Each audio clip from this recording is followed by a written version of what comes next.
ఒక చిన్న నిప్పు రవ్వ. ఆలోచించండి, అది ఒక మహాసామ్రాజ్యాన్ని ఎలా సవాలు చేయగలదు? అసాధ్యం అనిపిస్తుంది కదా, కాని జరిగింది. ఈరోజు మనం హనుమంతుని కథలోని ఒక అద్భుతమైన ఘట్టాన్ని చూద్దాం. ఇది కేవలం ధైర్యం, కోపం గురించి మాత్రమే చెప్పే కథ కాదు, అసము ఊహించని మలుపులతో నిండిన ఒక గొప్ప వ్యూహం గురించి కూడా. ఒకే ఒక్క వ్యక్తి, అతని ఒక్క ధిక్కార చర్య మొత్తం సామ్రాజ్యాన్నే గడగడలాడించడం సాధ్యమేనా? ఈ ప్రశ్నకు సమాధానమే మన ఇవాల్టి కథకు మూలం. హనుమంతుడు లంకలో అడుగుపెట్టినప్పుడు సరిగ్గా ఇదే జరిగింది. సరే, కథలోకి వెళ్ళిపోదాం. మొదటి అంకం: రావణుని ఆగ్రహసభ. ఇక్కడ ఏం జరగబోతోందంటే, ఒక దూత ఒక చక్రవర్తి అహంకారాన్నే సవాల్ చేయబోతున్నాడు. ఆ దృశ్యాన్నే ఒక్కసారి ఊహించుకోండి. రావణుని సభ అంతా నిశ్శబ్దం, కాని ఆ గాలిలో ఒక రకమైన టెన్షన్. అక్కడ హనుమంతుడు ఒక్కడే ఉన్నాడు. అయినా సరే అతని మాటలు మాత్రం పదునైన బాణాల్లా నేరుగా రావణుడు గర్వాన్ని గుచ్చుకుంటున్నాయి. ఇక రాజు కోపంతో ఊగిపోతున్నాడు. సభలో ఉన్నవాళ్లంతా భయంతో బిక్కుబిక్కుమంటూ చూస్తున్నారు.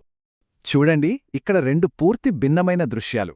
ఒకవైపు రావణుడు కోపాన్ని అదుపు చేసుకోలేక అల్లాడిపోతున్నాడు. మరోవైపు హనుమంతుడు ఎంత ప్రశాంతంగా, నిశ్చలంగా ఉన్నాడు. ఇది కేవలం ఇద్దరు వ్యక్తుల మధ్య గొడవ కాదు, రెండు రకాల నాయకత్వాల మధ్య పోరాటం.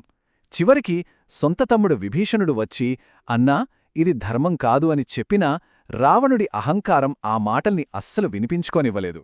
సో అహం దెబ్బతిన్నప్పుడు ఏమవుతుంది? ఆలోచించే శక్తి పోతుంది. రావణుడు కూడా అంతే. తన అధికారాన్ని ఎలాగైనా నిలబెట్టుకోవాలని ఒక దారించుకున్నాడు. ఆ దారి చరిత్రలో నిలిచిపోయేంత క్రూరమైన ఒక శిక్ష. హనుమంతుని తోకకు నిప్పు పెట్టండి, అంతే. ఆ ఒక్క మాటే రావణుడి పతనానికి నాంది పొలికింది. ఆలోచించండి, ఇది కేవలం ఒక శిక్ష కాదు, ఇది రావణుడి బలహీనతకు, అతని ఆలోచనా లోపానికి ఒక పెద్ద నిదర్శనం.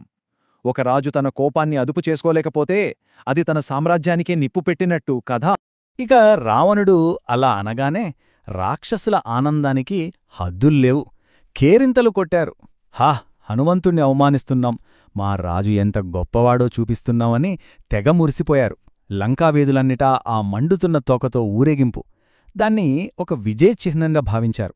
పాపం వాళ్లకు తెలీదు, వాళ్ళు వేడుక చేసుకుంటోంది వాళ్ల వినాశనాన్నే అని. ఇక్కడ మనం నేర్చుకోవాల్సిన ఒక ముఖ్యమైన విషయమేంటంటే, నిజమైన బలం ఆవేశంలో ఉండదు, సంయమనంలో ఉంటుంది. చూడండి, రావణుడి కోపం అతణ్ణి బలహీనుణ్ణి చేసింది, కాని హనుమంతుడి సహనం అదే అతనికి అపారమైన శక్తినిచ్చింది.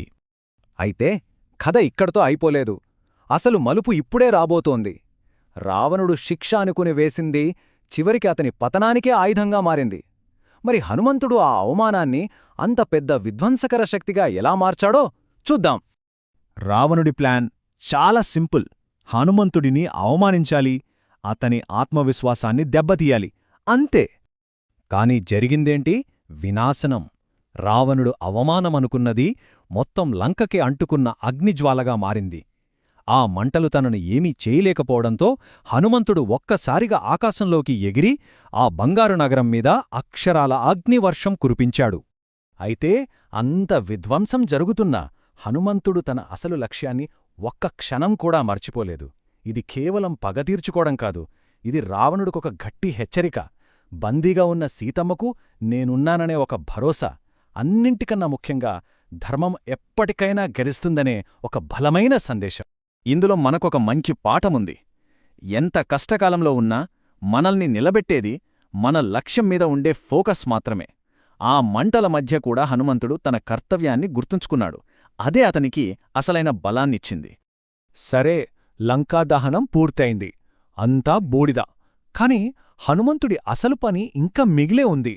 ఆ బూడిద మధ్యలో వెలుగుతున్న ఒకే ఒక్క ఆశాకిరణం. సీతమ్మ దగ్గరికి అతను తిరిగి వెళ్ళాలి. ఆ భయంకరమైన వాతావరణంలో ఇదొక చాలా సున్నితమైన క్షణం. హనుమంతుడు సీతమ్మకు ధైర్యం చెప్పాడు. అమ్మా, రాముడు వస్తున్నాడు, మీకు విముక్తి దగ్గరలోనే ఉంది అని భరోసా ఇచ్చాడు. నిరాశతో ఉన్న ఆమెకు ఆ ఒక్క మాట మళ్లీ ప్రాణం పోసినట్టయింది. అందుకే అంటారు, విధేయత అనేది కేవలం ఒక మాట కాదు, అదొక చేత. కటిక చీకట్లో కూడా ఆశ అనే దీపాన్ని వెలిగించే శక్తి దానికుంటుంది. హనుమంతుని భక్తి సీతమ్మకొక కవచంలా నిలబడి ఆమె నమ్మకాన్ని కాపాడింది. ఇక హనుమంతుడి తిరుగు ప్రయాణం మొదలైంది.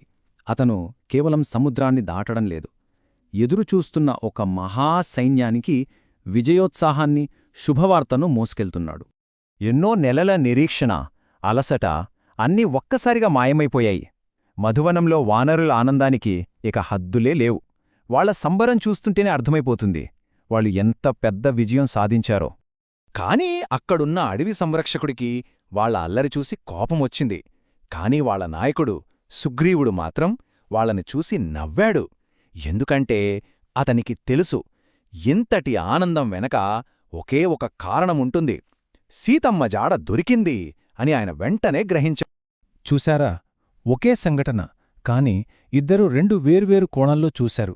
ఒకరికది క్రమశిక్షణ లేకపోవడంలా కనిపించింది, ఇంకొకరికి అది శుభవార్తలా కనిపించింది. దీన్ని బట్టి మనకేమర్థమవుతోంది? మన దృష్టికోణమే మన అవగాహనను నిర్ణయిస్తోంది.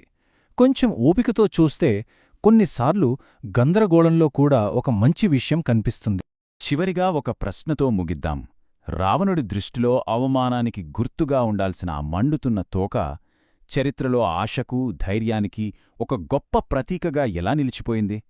అసలు ఒక ధిక్కార చర్య ఎప్పుడూ ఆశాకిరణంగా మారుతుంది? దీని గురించి ఒక్కసారి ఆలోచించండి.